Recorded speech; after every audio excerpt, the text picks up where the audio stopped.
Shalom, ladies, and welcome to week 19 of Coffee and Connection.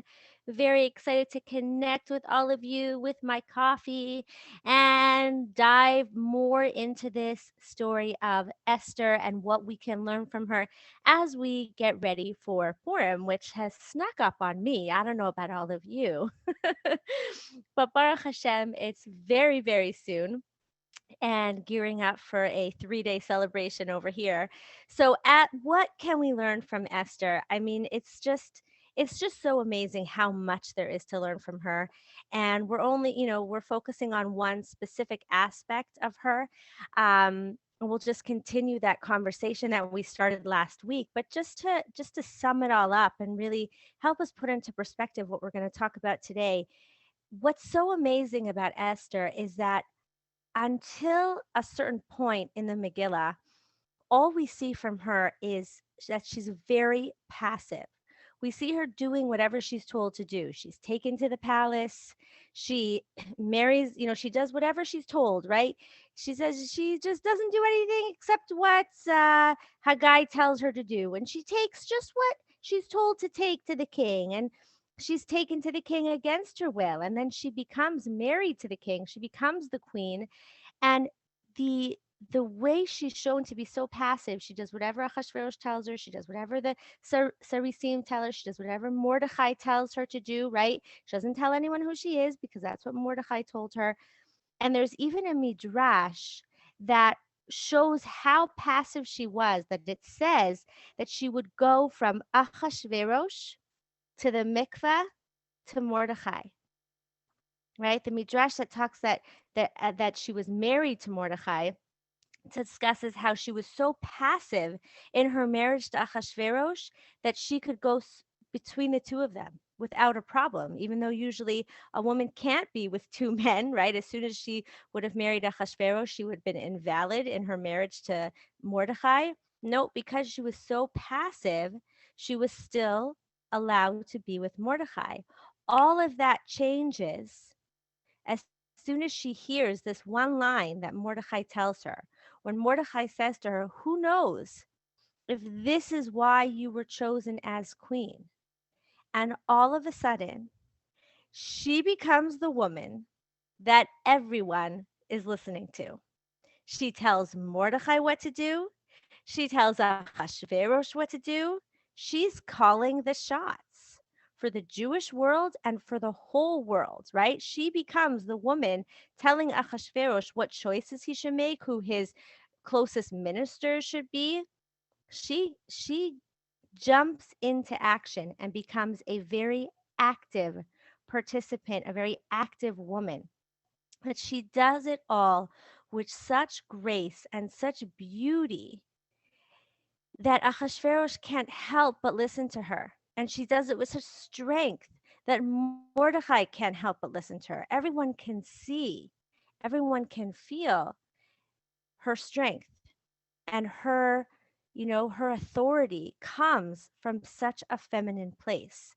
And what is it that she does? What does she do, and how does she, why is she this woman that we all dressed up as queens, when we were kids, and maybe sometimes even today, that we decide that we want to be like her? Well, what we talked about last week is that she has a 3-step plan, right? In that 3-step plan,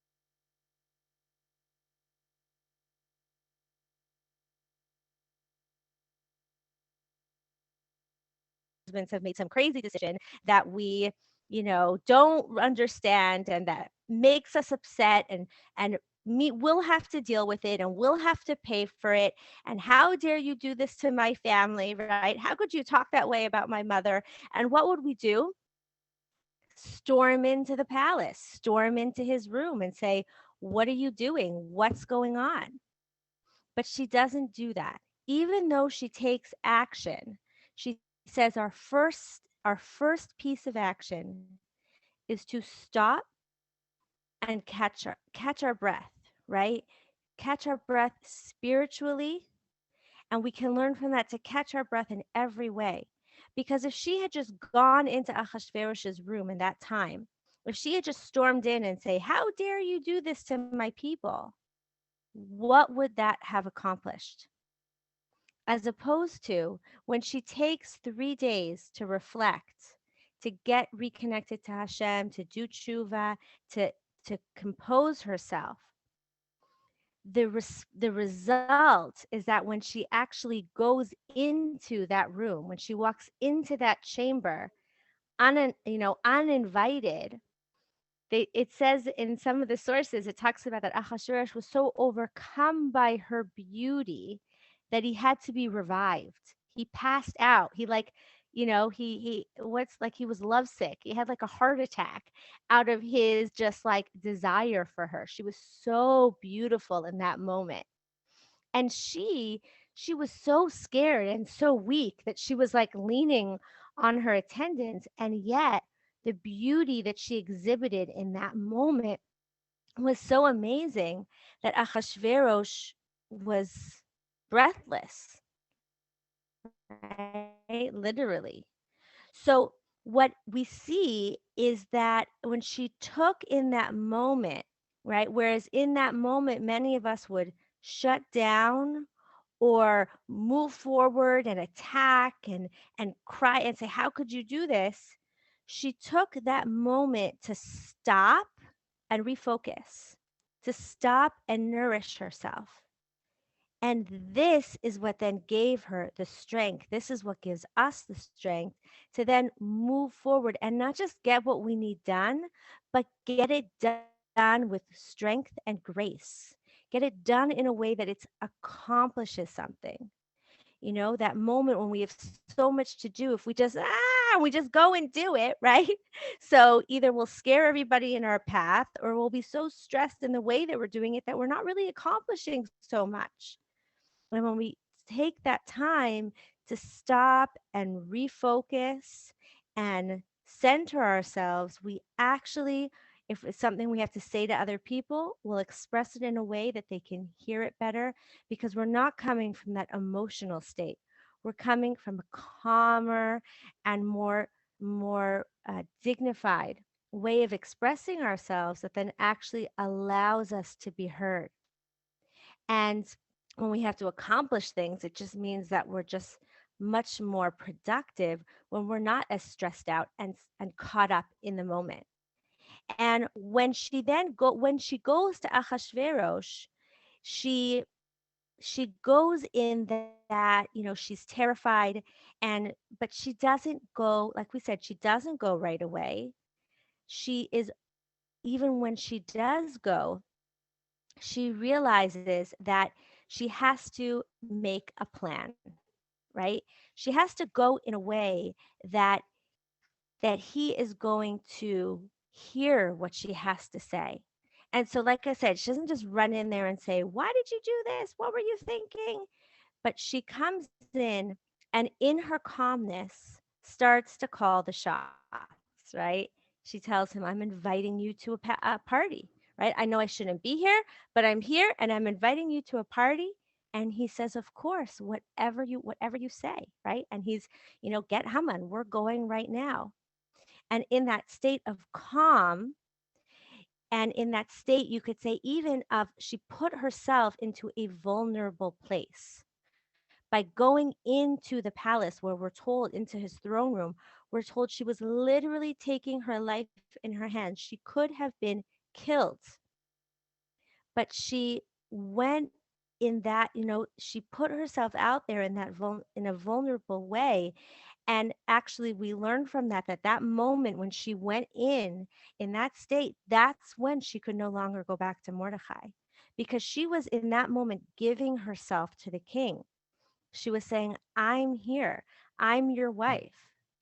And what vulnerability that must have been for her, right? To be able, and that seems to be part of what Ahasuerus was taken aback by, right? That his wife wanted him, that she was coming forward as the queen and taking her space as the queen and doing that, right? Taking our space and showing our desire, showing our love for our husbands in any way, emotionally, physically, is very vulnerable and very hard often for us to do if we're scared of being rejected, if we're scared of being too much, if we're scared of are we going to be heard, do we matter, and being able to take our place and say, I matter, my feelings matter, my desires matter, you matter to me. I am here. I'm standing here as your wife. I'm sharing with you. I'm open with you. I'm wanting you, again, physically or emotionally, anything we're referring to here. There is something so beautiful in our vulnerability in that moment. Those moments that feel the most vulnerable because we're most expressing a part of us that can be hurt, right? We can be rejected, we can be pushed away. And in that moment, in putting ourselves out there in that moment, that is actually so beautiful and connecting. It connects our husbands to us, it connects us to our husbands. And that's what Esther was doing in that moment. She put herself out there. I am I am here and I'm stepping in. She's no longer that passive quasi wife, right? She's stepping in as the queen. She's coming in and taking her place next to Ahasuerus. And that moment was so powerful on so many levels that it captured his attention and made him say, whatever you want, right? Whatever I can do for you. And that allowed her to set in motion her whole plan. That's what allowed Ahasuerus to actually be interested in what she's saying, to listen to what she's saying, to take it into account, to take it seriously. And it's very interesting because so often when we have something to say, when we have a desire, when we have a fear, when we have a feeling, there's a part of us that wants to hide it because we feel that that's how it'll best be heard. That's how it'll best be honored. So we'll hide it. Instead of a desire, we'll share a need. Instead of being vulnerable, we'll express it as a demand or a complaint.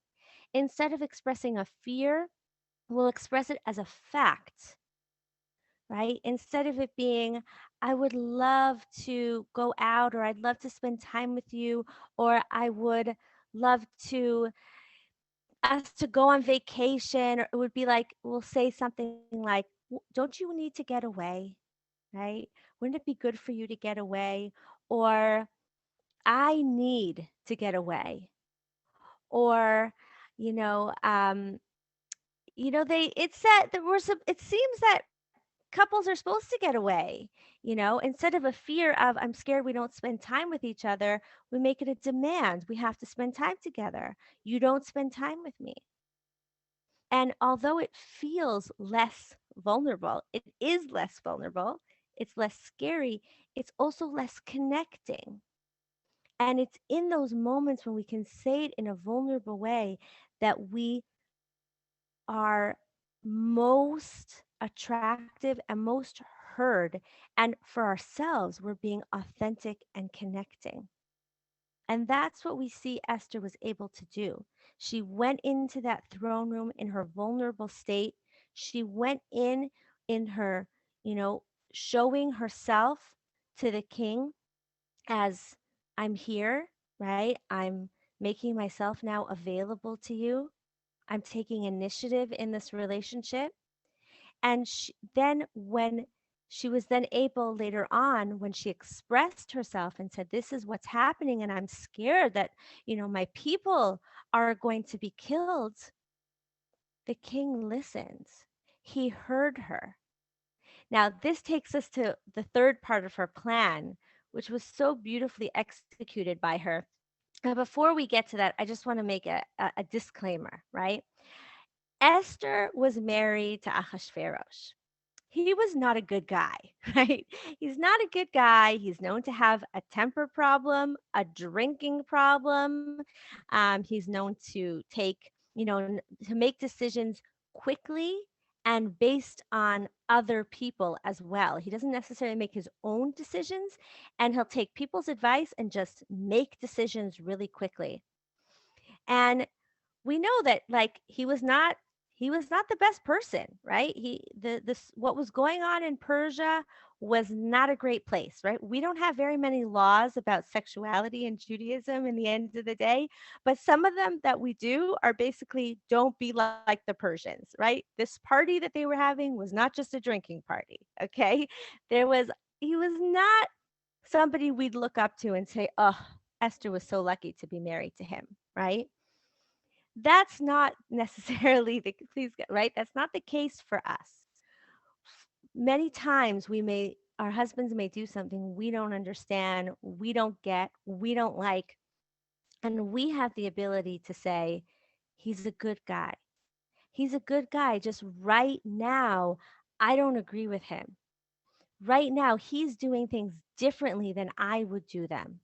And we know that different doesn't make it wrong.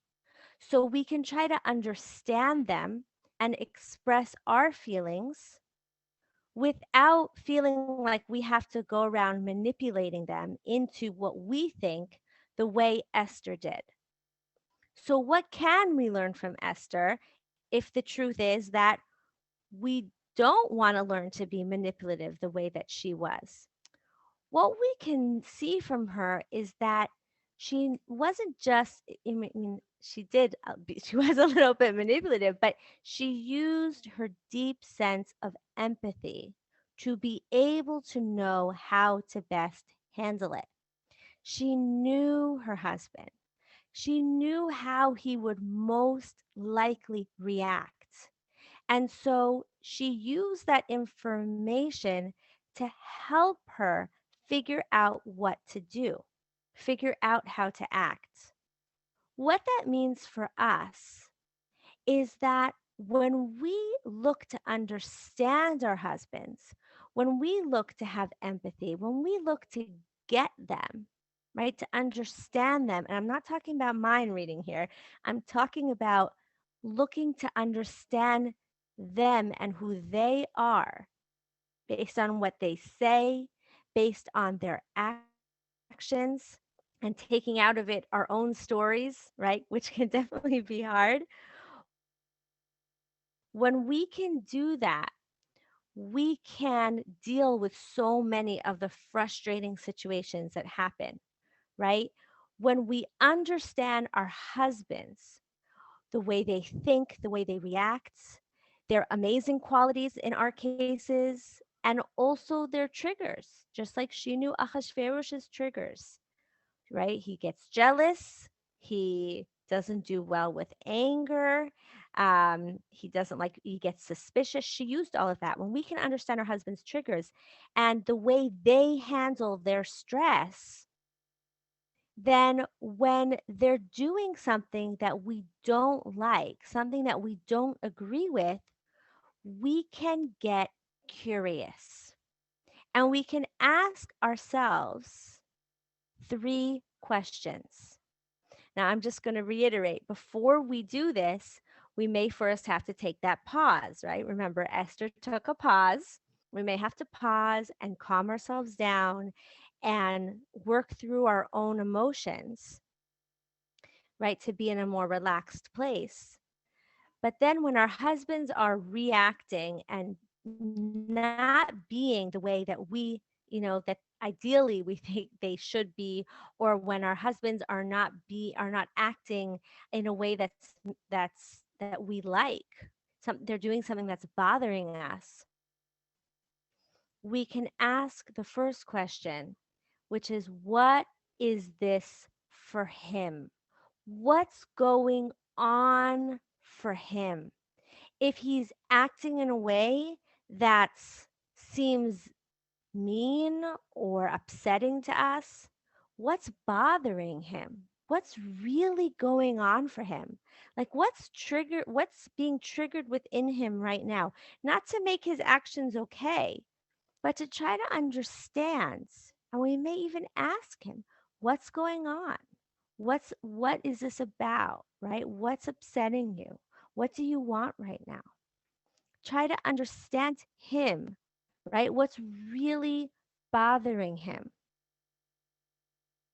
And then we can look within ourselves and say, what responsibility, not blame, but what can I take responsibility for and deal with?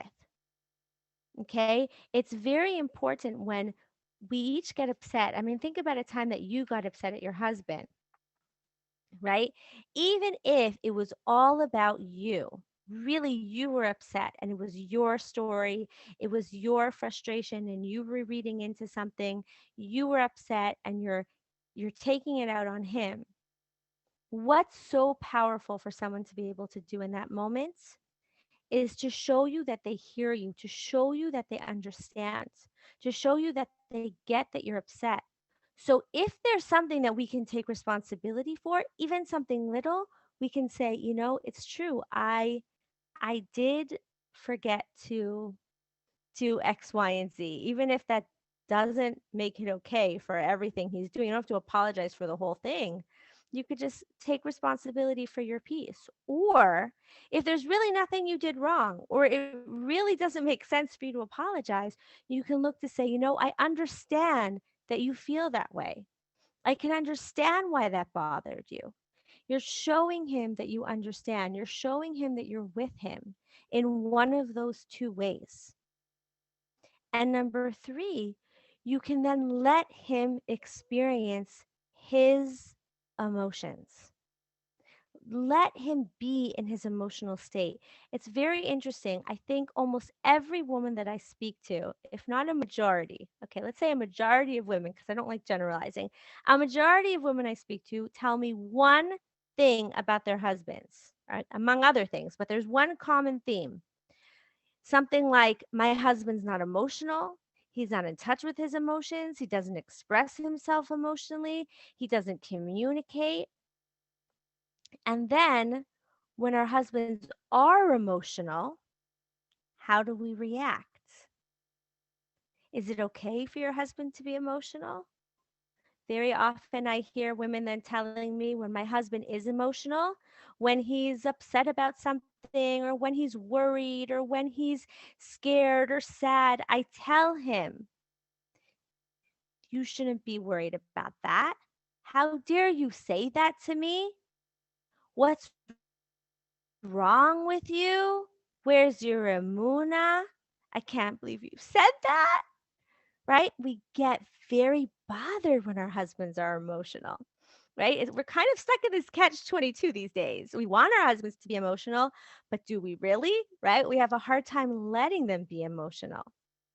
So when your husband is being emotional, when he's experiencing emotions, it's very helpful. It's very, especially if you want an emotional relationship, to be able to step back and give him the space to feel. Don't try to pull him out of it. Don't try to make him feel better. Don't get mad at him. Give him his space to feel his emotions. Feeling our emotions are the fastest way out of them. It's when we don't feel our emotions that we can get stuck in them for years. Whereas feeling them, our emotions pass. We get through them. Can you give your husband the space to be emotional, to let him feel, and not make him wrong for doing so? It's not easy, and it's very powerful. So basically, summing up, right? Summing up how everything we did the last 2 weeks, how can we like practically feel heard, feel loved, feel seen and understood when we are suffering, when we are in pain, when we feel emotional, and stay in our feminine dignity? and royalty. Number one, it's important to stay nourished. It's important to take care of ourselves. It's a part of being our best selves, is taking care of ourselves, not just when we need it, because then you're already depleted. Okay, here our kids just started going back to school. Oh my gosh. Okay, so at this point, on day two, tomorrow on day three, if your kids have been home for over a month and you think that, why am I still depleted? I've done self care for the last 2 or 3 days. Because you didn't have, how much self-care did you have for over a month before? How much noise has been in your house? I don't know about the rest of you. Speakerphone and Zooms and phone classes and everyone just talking and fighting, and Baruch Hashem, we had a great time, but oh my gosh, the level of noise is unbelievable. That's a lot of stress on our bodies. It's going to take more than a few days to get ourselves back to equilibrium this way, right? To get ourselves back to equilibrium. When we wait to need self care, which so many women say, well, I'll only do it when I need it. If you wait to need it, you're already depleted. You're already in negative. And then it feels so much harder to give yourself self care because even when you do it, so now you're at minus 20 or minus 10 or minus 5, and that's not inspiring because, like, I took the time for self care and I'm still in minus. That sucks. No one wants that. You want self care to make you feel good. So, as much as you can, not to let yourself get depleted. Don't wait to need it. You matter more than that. You have more value than that. Do it because it feels good and it helps you be happy and it helps you be the woman you want to be and it keeps you grounded and it keeps you feminine and calm and dignified and happy. And that's important. That matters. Love yourself. It's very important. It's a mitzvah. We could even go as far as say, or it's a prerequisite for a mitzvah, right? V'afta l'recha kamocha. It's a prerequisite that you already love yourself. So it's probably not even included in the 613. Anyways, we could talk about that forever. Okay, number two, be vulnerable. Be vulnerable with yourself about how you're feeling and be vulnerable with your husband to stay connected, right? Very often we're so worried about expressing our feelings in a not healthy way that we don't express our feelings at all. And that doesn't work either. So when we do step one into step two, we take time to nourish ourselves when we're upset. We then can be more focused and dignified in the way we express ourselves to our husbands, and we give ourselves an opportunity to connect with each other. And number three, use empathy to give space and understanding to your husband when he's upset, and to take responsibility for what you can take responsibility for, even if that responsibility is just saying, let me make it safe for him to be upset. Now, that doesn't make it okay for him to not be nice. It doesn't make it okay for him to say hurtful things. That's outside, that it's not okay. And in that moment, when he's doing that, something is going on for him. And just like when we say not our best things, when we're not our best selves, what do we most want in that moment? What do you most want the last time you lost it at your husband? What did you most want the last time you were so upset you couldn't even lose it? You couldn't express yourself. What did you want? And can you pay that forward? Can you mirror that to your husband? Practically, those are some of the messages that I have taken from Megillat Esther, amongst others, but that's what I was excited to share with you. And, you know, it's so important so amazing. We see that one of the issues in Purim, we see Haman mention it to Achashverosh, and then we see it kind of fixed by the Mishloach Manot, is this issue that the Jews were scattered all over. They're disconnected. And we see that part of Purim is to bring us together, to create connections, right? That's why we all, I'm, I mean, this, think about it. Like, we all have to go to shul together, and we have to, I mean, I don't know what we're all going to do this year, but we'll figure it out. We have to give mishloach manot to each other. We give matanot levunim. We have to think about other people. When I was in high school, I was a part of, I did NCSY, and I had this one advisor who, on Purim, I remember this, it was amazing. He said, the whole, mishloach manot, we all go around and give it to our family and friends. But the real point of Mishloach Manot is to bring us connected to other Jews that we're not connected to. And he showed us in the Megillah. He said, we're going to go around. Do anyone who wants to come? And I was definitely on board. I was like, I want to do that. That sounds awesome. We drove around, and wherever we saw a mezuzah, which wasn't so hard where I was living, any place we saw a mezuzah, we rang the bell and we said, Happy Purim, and we gave them Mishloach Manot.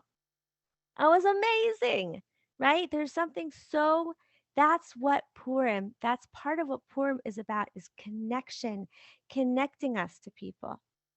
And we have such power of tefillah on Purim as well.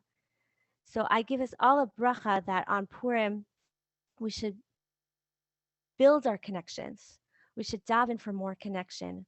We should commit ourselves to connecting, connect with ourselves, connect with our husbands, our kids, our community, the Jewish people. And please God, we should all be connected very, very soon. Be'ezrat Hashem. I'll see you all here for our 3-day Purim, right? We should all be able to celebrate together in the ultimate place of connection. So I want to wish you all a Purim Sameach.